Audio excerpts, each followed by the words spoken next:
are UCLA, undefeated and holding strong at the top. And speaking of the #1 team in the country, you're joined now by their center, Lauren Betts. And Lauren, we just let's listen to Lauren Betts of the All-Star player for UCLA Bruins, since her team is the #1 team in the country. Let's listen in. I mean, I think as a team, I think we try not to think of Lauren Betts is my favorite player. I think obviously pressure can kind of take away from like what we do every single day. So I think like we try to stay as present as possible, just show up to practice, be the best version of ourselves. And we try to block out as much as we can that outside noise. So. Lauren, there's a lot of outside I was noise not about assuming how that. good you have been this year and how you were in the conversation for National Player of the Year. Your points have improved from last season, your assist numbers, your rebounds. Where has your biggest area of improvement been? I think it's all mental for me. I really think my confidence has just grown so much. I think I have to give Now, all my coaches. Lauren Betts is now interviewing during halftime. Also, there's a bunch of room for improvement, but I think preseason I've been working my butt off, and I just think it's been showing. But I just think confidence has taken me a long way this season. So you're playing with a lot of confidence. You also have a lot of confident guards around you, right? Yes. You have London Jones, you have Gabby Hawkes.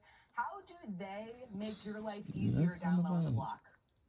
Oh my goodness. Well, it starts with the double teams and the triple teams, okay? I just know as soon as I catch the ball that we, all preseason long we've been working on just making those 45 cuts, just timing, and I think, this year obviously those double teams come, just making sure that they're timing those cuts and making sure that I can find them and finding those open windows for shooters like DZ. I think London's just done a great job all season long, just making sure that she's timing that lift off of the corner. So I think she's just been doing a great job all season long.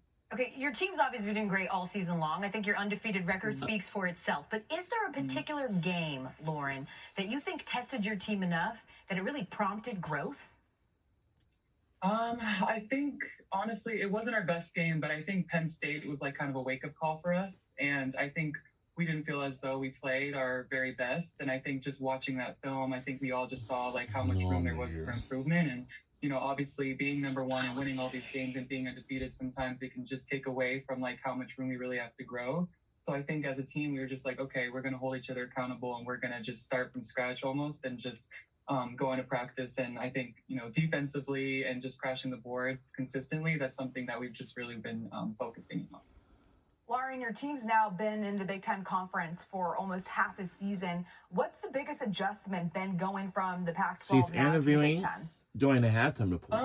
I think honestly, besides the travel, I think just making sure that perimeter-wise, I think there's every single team that we play, they have so many amazing shooters, and I think for taller players like me and the other forwards, I think just making sure that defensively we can switch out to any guard no matter who they are throughout the game, and I think just it's made us elevate our game a lot, and I think just defensively having to communicate through that a little bit more has definitely made our team a lot better. Well, lastly, Lauren, before we let you go, we are, of course, at halftime of this South Carolina LSU game. You guys are the ones that handed South Carolina their only blemish. So give me some general advice for the LSU team on how they close out a notoriously great second-half team. And rebound. Yes, ma'am.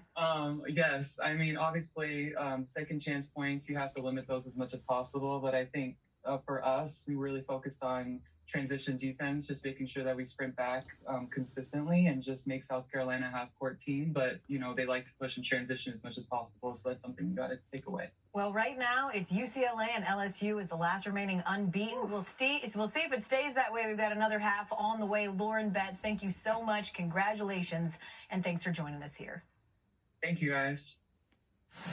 And that was from Lauren Betts. About staying undefeated, Flau'jae Johnson. Megan, we're still trying to figure out how this happened. How does one trip still look so good finishing? It's the Flau'jae way. 11 points right now. Her team down 3. This has been your Jeep halftime report. Get it back to Colonial Life after this. And we'll be right back to the second half after this.